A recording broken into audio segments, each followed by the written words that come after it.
What's up guys?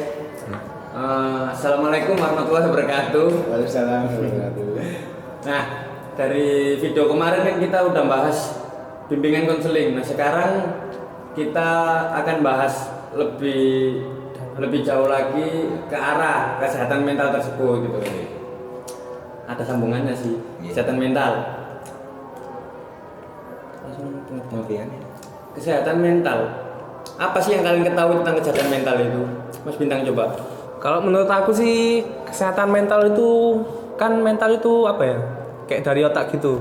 Kalau menurut aku sih kesehatan mental di saat otak kita itu apa ya? Sehat, kayak nggak ada pikiran masalah atau memikirkan sesuatu yang apa ya? Membebani diri kita. Depresi gitu. Ya, gitulah. Jadi pengertian kesehatan mental menurut Mas Bintang itu kayak kondisi kejiwaan atau kesejahteraan dari otak yang bebas dari kayak suatu masalah terbebani, dari depresi. Boleh. Oke, prinsip. Jadi dari pengertian tersebut pasti setiap sesuatu itu pasti ada prinsipnya. Iya. Jadi seperti kayak kesehatan mental tadi. Prinsip-prinsip dari kesehatan mental tersebut itu apa sih? Misal Bin, coba. Oke. Dari beberapa artikel yang pernah saya baca, banyak sekali prinsip-prinsip kesehatan mental. Salah satunya yakni kita harus memahami tentang gambaran diri kita sendiri. Siapa sih diri kita? Kita harus bisa memahami apa kelemahan dan kelebihan yang kita miliki. Sehingga dengan kita mengetahui hal tersebut, kita bisa menerima diri kita bisa lebih rileks, lebih tenang. Itu yang pertama. Yang kedua yakni integrasi diri. Yang dimaksud dengan integrasi diri itu apa sih? Dimana kondisi kita ketika kita menghadapi masalah, kita bisa mengatur emosi kita, atau yang sering disebut itu adalah EQ, emotional quotient. Itu kan kecerdasan emosi, dimana kita harus mengontrol emosi kita untuk dapat mengendalikan diri kita. Kemudian yang ketiga yakni perwujudan diri, aktualisasi diri. Ketika kita sudah memahami diri kita bisa mengontrol diri kita. Terus apa sih yang harus kita lakukan? Di dalam kesehatan mental ini kita harus mengaktualisasikan, kita harus memacu potensi yang ada dalam diri kita. Kita harus mencari, kita harus menggali potensi apa sih yang kita miliki ini. Misal kalau saya sendiri, saya memang dari kecil itu hobi bernyanyi. Tapi apakah saya hanya hobi bernyanyi? Ketika saya menggali lebih dalam lagi, ternyata bisa sih saya sedikit-sedikit, misal gambar digital, seperti itulah. Kemudian yang terakhir yakni kemampuan menerima orang lain. Tadi kan yang pertama disebutkan bahwasanya kita harus bisa menerima diri sendiri. Ini menerima orang lain, maksudnya gimana? Ketika kita bisa menerima diri kita sendiri, kita pun harus menerima orang lain dengan cara, misal kita melihat orang itu memiliki kelebihan yang tidak kita miliki, kita harus bersyukur dengan kelebihan yang kita miliki, dan kita harus menerima dengan apa adanya tentang kelemahan yang kita miliki. Seperti itulah, insyaallah, prinsip-prinsip dari kesehatan mental. Jadi itu tadi yang dijelaskan oleh Mas Alvin mengenai prinsip-prinsip dari kesehatan mental tersebut. Nah, sekarang ini kan pandemi ya Mas ya? Iya. Udah berapa lama kita mengalami masa-masa pandemi ini? Berapa ya, Tang? Kira-kira kayaknya hampir Dari setahun sih ya. Januari sekitar 9 bulan 10 bulan. Masya iya. Nah, itu kan pendidikan anak-anak sekolah itu diliburkan gitu. Iya. Jadi yang awalnya belajar di sekolah dapat interaksi langsung dari teman-temannya, dari gurunya, itu dia di rumah itu malah sekarang kayak jarang berinteraksi, dapat tugas, isinya tuh paling cuma belajar gadget gitu kan. Iya. Nah itu plus minus dari apa ya? Pembelajaran online itu terus apa sih? Mungkin dari Mas Bintang dulu mungkin. Dari plusnya dulu ya. Iya. Kalau menurut aku sih plusnya itu kita itu lebih mengenal apa ya? Dunia teknologi. Kan kalau sebelumnya kita belajar di kelas, mungkin kan apa ya? Lebih guru yang menerangkan. Iya. Tapi kalau kita belajar apa ya? dari daring kita itu lebih mengenal gimana sih cara mengoperasikan apa Jadi bentuk. siswa itu lebih dapat mengeksplor Nah, gitu. iya. Terus kalau apa minusnya, kelemahannya apa ya?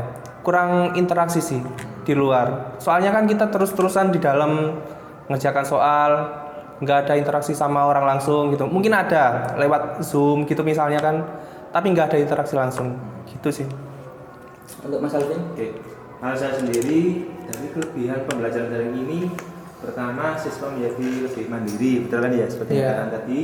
Kemudian siswa jadi lebih apa ya, lebih luas pengetahuannya. Kan mereka searching tidak hanya dari buku pegangan, akan tetapi kan dari internet kan ya. Jadi seluruh dunia itu artikel mereka baca, jadi menambah pengetahuan mereka.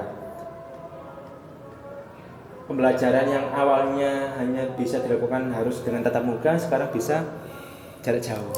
Lebih efektif. Lebih efektif juga. Waktunya bisa kapan aja, kan fleksibel kan ya seperti kemarin.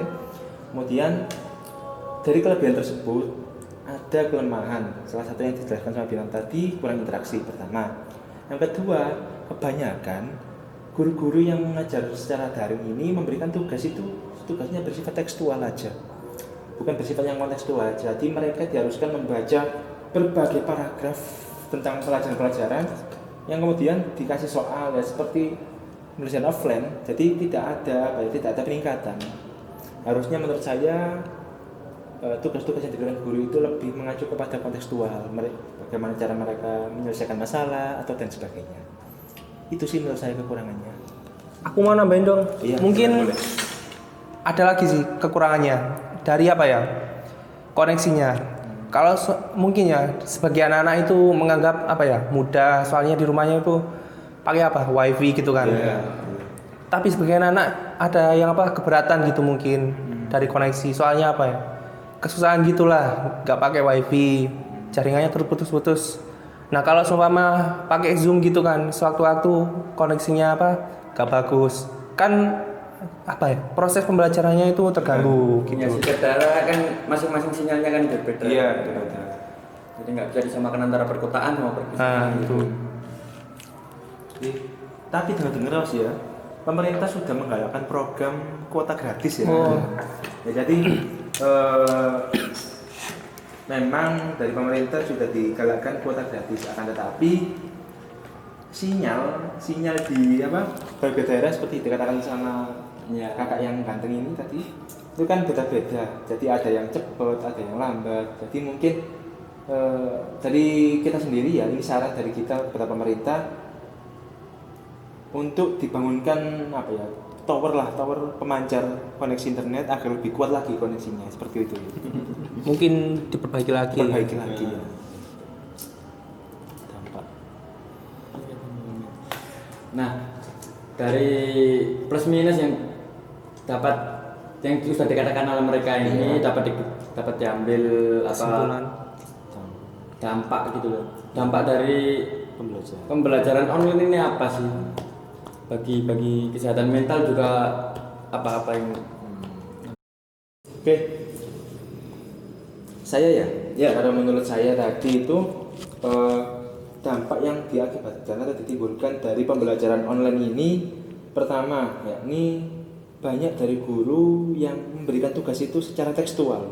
Jadi siswa dipaksa untuk membaca berbagai macam paragraf bacaan dan harus bisa menjawab soal-soal yang mengacu pada baca-bacaan tadi. Hal itu sangat memberatkan bagi siswa dan menurut saya itu sangat mengganggu mental siswa. nggak adil itu bagi siswa menurut Nah, saya. iya juga.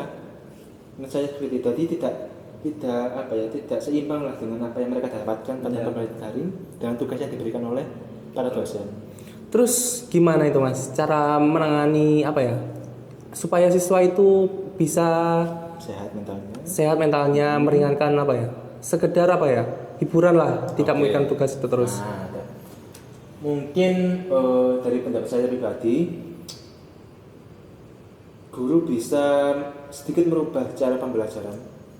Misal seperti diberikan kuis secara live. Jadi Di Zoom itu kita bisa berdiskusi secara langsung melalui video call atau apalah. Terus kemudian guru pun bisa memberikan tugas berupa pemecahan masalah. Di situ kan murid itu bisa refreshing, bisa menjawab persoalan tadi itu sesuai dengan pemikirannya, tidak mengacu pada bacaan yang dia baca. Jadi dengan tidak langsung dia bisa merilaskan pikiran dia dari banyaknya tugas yang diberikan oleh guru tadi. Seperti itu menurut saya. Ada yang tambahkan? Udah sih, mungkin itu aja yang mau ditanyakan. Oke, ini tadi ngobrol-ngobrol santai dari kami Ya. mengenai kesehatan mental. Nah, saya akan menyimpulkan apa sih itu kesehatan mental. Ini tadi saya catat dulu ya.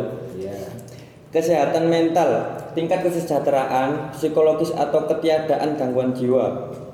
Jadi kesehatan jiwa tersebut itu terdiri dari dikategorikan dalam kondisi sehat seperti gangguan kecemasan, stres, depresi gitu. Nah, untuk plus minusnya, untuk prinsipnya sendiri sih, itu tadi yang seperti dijelaskan Mas Alvin itu ada 3. Yang pertama itu dapat menerima diri sendiri. Yang kedua dapat menerima orang lain. Yang ketiga dapat mengintegrasikan diri. Yang keempat menggali potensi yang dimiliki. Untuk plus minusnya dari pembelajaran daring atau online ini, yang pertama untuk minusnya dulu saya bacakan.